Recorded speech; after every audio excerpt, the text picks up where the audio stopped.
Let's show you how to create custom documents in just a few clicks.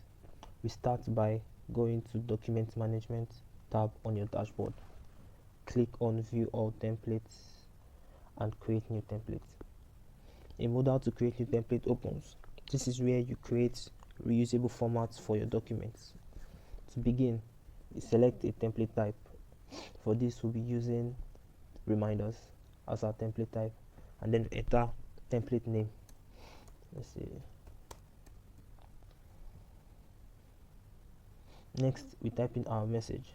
For this video, I have pasted a document I already composed. We would replace some text with our dynamic placeholders. So for here, we're replacing our company name with our placeholders here, where we get tenant information, property information, rent information, company information, and the likes. So for company name, we come under company information, we put in company name. For current dates, we replace it with our placeholder under date information and select current date.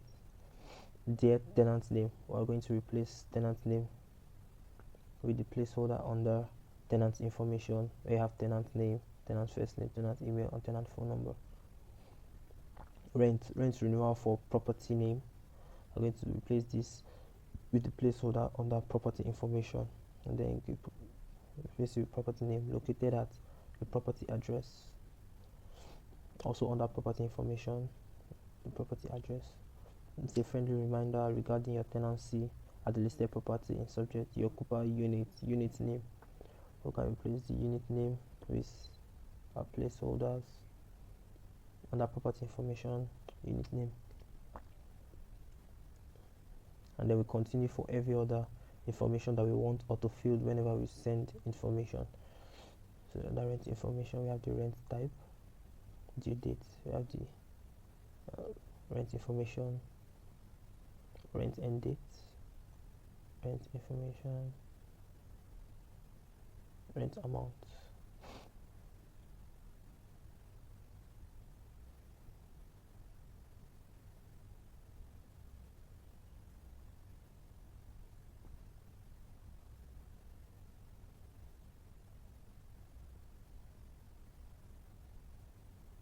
For any help, please call manager phone. You can replace manager phone with company information.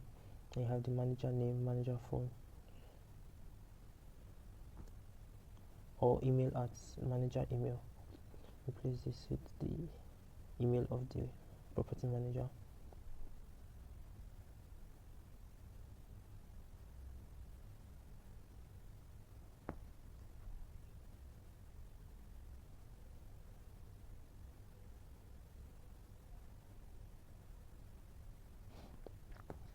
Done, we preview and then click on create template. Placing these placeholders will autofill based on the tenant information you are sending it to.